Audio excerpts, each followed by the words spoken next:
I don't know if you want me to talk about the birth story. You had a hard birth too. Yeah, hard birth. Yeah. They asked me to go to the ultrasound, and they said there's 0 amniotic fluid left. So they say C-section right away. So at that point, like, I just cried because I wasn't ready. I wanted to do natural birth, but everything wasn't the way I planned it. The contractions were terrible, just absolutely terrible. So all of this drug-free, almost 20 hours by this point. At the very end, when I was like, okay, baby's coming out, I need to push now. The nurse came in and she did a pelvic exam and she was like, something's wrong. And we're like freaking out. And they bring in an ultrasound machine. She's breech. At that point, they were like, okay, now we have to do a C-section. So after 20 hours of just like pushing and like experiencing like this painful labor, I know I had to get pumped with every single drug I was trying to avoid anyway. And those are my friends, Anissa and Linda. In a lot of ways, their stories are emblematic of a growing trend in America. They didn't become moms until their late 30s and early 40s. And they both had C-sections. This is also my story. I'm 42 and having a second daughter and a second cesarean section. Look at her face, Jetty. Looks like she's sucking her thumb. You see her face? She's kind of like this. Oh my God, she totally has her mouth. She's a little skinny. She's skinny. She's a little skinny.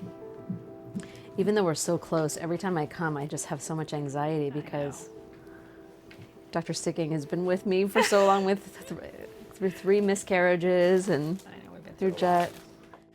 Let me give you a hand up, baby. Thank you. Thank you. For the C-section, when we schedule them, and preferably you're not in labor, they'll put you and the baby on the monitor. They're then going to either sit you up or lay you down, depending upon the anesthesiologist's choice. And what they will do is generally they put in a spinal. Spinal is the most common form of anesthesia that's used.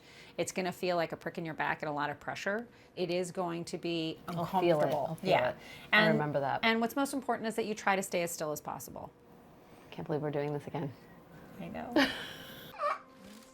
I'm too old for this. No, you're not. In just a decade, the rate of C-sections shot up over 50%. In the US today, 1/3 of all deliveries are done by this surgery. That's well over what the World Health Organization says is a medically necessary rate. Medically necessary. That's key, because while there are more women having children into their 40s and more women with health conditions that make pregnancy dangerous, there are some C-sections that are happening for no medical reason at all. Some are even scheduled ahead of time. I had a C-section for my first. Her cord was wrapped around her neck, so I was told I had to have a C-section for that reason. But it was kind of nice to know exactly when I was going to be giving birth. I had a date, I had a time. I wasn't in that kind of limbo phase. I mean, especially now in the world that we live in. We like to plan. The majority of women are working women, or they have other children, or they have a busy life. Any of the nurses that are at the station can actually... Dr. Allison Brooks runs the Women's Health Institute at Hoag Hospital in Newport Beach, California. This is a typical labor room, which is pretty phenomenal. Just a few years ago, this hospital had a C-section rate of 38%. We could justify some of the convenience deliveries. There was no external pressure asking why.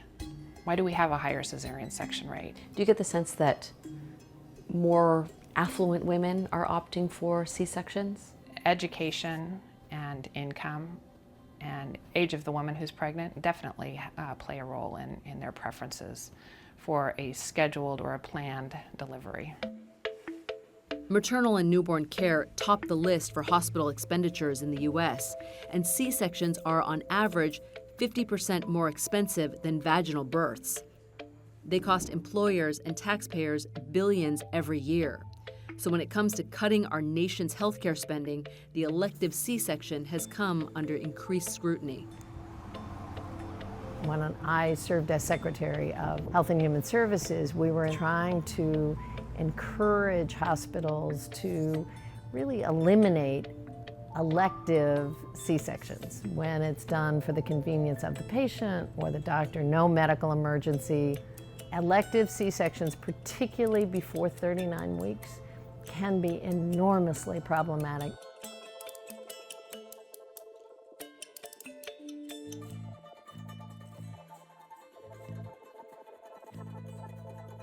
If you think about labor and delivery, it's often not a very routine process. Women are given a due date, and it could be, within 2 weeks that it's off. C-section reduces that uncertainty dramatically. From a provider and hospital point of view, that's a pretty efficient way to deliver babies. The physicians can exert influence and make recommendations that make their lives a little bit easier. And their patients trust them implicitly. Some of what we're doing is not medically indicated, it's convenience or it's preference, and that's not the best way to practice medicine. Hospitals are being narrowed out of certain networks based on their overall C-section rate. That nearly happened to Hoag Hospital. Then it started exposing each of its doctors' C-section rates. The results? It's a cultural change. It's a big cultural change. And the first thing that happened is that the physician said it was all wrong. There was a little bit of that incredulousness of, how could you question or even compare me to someone else? There was some frustration by the physicians that had the less attractive numbers. It's working. Since 2012, Hoag's C-section rate has dropped 4%. So up here it said Doctor of the Month. We had a VBAC king at one point, so vaginal birth after C-section. Someone who really counseled his patients of the safety of having a vaginal birth after a prior cesarean section and helped us really improve our rates. He was like the leading champion. So you actually acknowledge doctors for reducing their C-sections? Yeah, like allowing their labor to go on a little bit longer or for them to push a little bit longer and not being too quick to come in and say your body's not doing what it should or it's time for us to intervene. So do you think physicians and hospitals are incentivized to perform cesareans over vaginal births because it's more lucrative? The majority of the contracts that we have here, we're reimbursed the same whether it's a cesarean delivery or a vaginal delivery, to try to remove that tension between what's the right thing to do and what entrepreneurialism might come in. I think the physicians realized that the women were empowered. The days of being a passive patient are gone. What's the most advisable way that you would suggest a woman try to give birth? To wait for the spontaneous onset of labor, let it be a big surprise. I was one of those women who decided to schedule a C-section out of convenience. So going into labor wasn't in my plans, but that's where I ended up. My water broke at 4 a.m. on June 6th, my actual due date. Not to be TMI, but it was a pretty big gusher at 4 in the morning, so I came straight to the hospital. I actually scheduled my C-section for Wednesday, 2 days from now, which is unusual because I usually schedule C-sections before the due date or on the due date. And I've been so crazy that I thought, let's just try to do it 2 days after.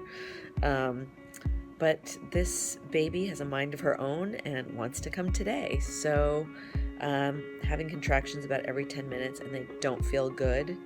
So it's going to be a long day, but hopefully my baby's okay. Hey. This is Dr. Ching. He's going to be administering my anesthesia.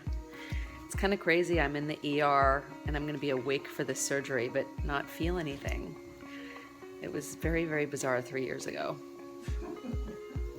Over and out.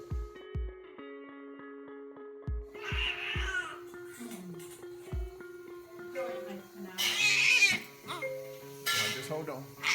You take a minute. Okay.